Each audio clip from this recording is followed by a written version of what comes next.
Jafar express हमले के कामयाब ऑपरेशन पर बाजियाब होने वाले अफराद ने पाक फौज को खिराज तहसीन पेश किया। बाजियाब होने वाले ट्रेन ड्राइवर ने बताया कि ट्रेन के इंजन के नीचे दहशतगर्दों की जानिब से धमाका किया गया। रेल टूटने के बायस ट्रेन की बोगियां अलग हो गईं, जिसके अचानक बाद BLA के दहशतगर्दों ने हमला कर दिया। दीगर मुसाफिरों ने कहा कि पाक फौज की बरवक्त कार्रवाई के बाद ये ऑपरेशन कामयाब हुआ। Just to give you an idea of that, a few interviews of that time जो कि वहाँ मुसाफिरों ने दिए वो आपको सुनाते हैं। ये ट्रेन ड्राइवर है। टैंकी वगैरह हमारी जो है इंजन की फ्यूल वाली जो है वो और बाकी हमारे पीछे रेल भी टूटने की वजह से पीछे वाली 4 बोगियां में ट्रेन हो, मैंने इमरजेंसी लगाई, ये गाड़ी खड़ी हो।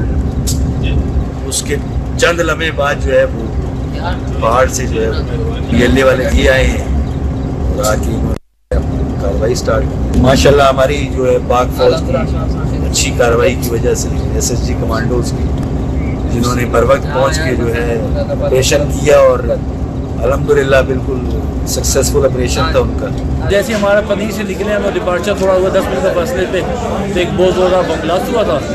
तो बस जैसे बम ब्लास्ट उसके बाद जो है फायरिंग वगैरह शुरू हुई, मजीद बम ब्लास्टिंग शुरू हुई। हमारे वो SSG कमांडोज आ गए, आर्मी वगैरह आ गई, तो अल्लाह का शुक्र हो एहसान तो उनकी तवज्जो से उन्होंने सारा उन्हें बैकअप भी दिया और सारे उन्होंने कंट्रोल संभाल लिया। जो है दरमियान में खुद कुछ हम बम्बार भी रखा गया है, लेकिन बर वक़्त कार्रवाई FC, SSG और आर्मी की जो है ना बर वक़्त कार्रवाई से हमारी जानें और सबकी जानें बच गई।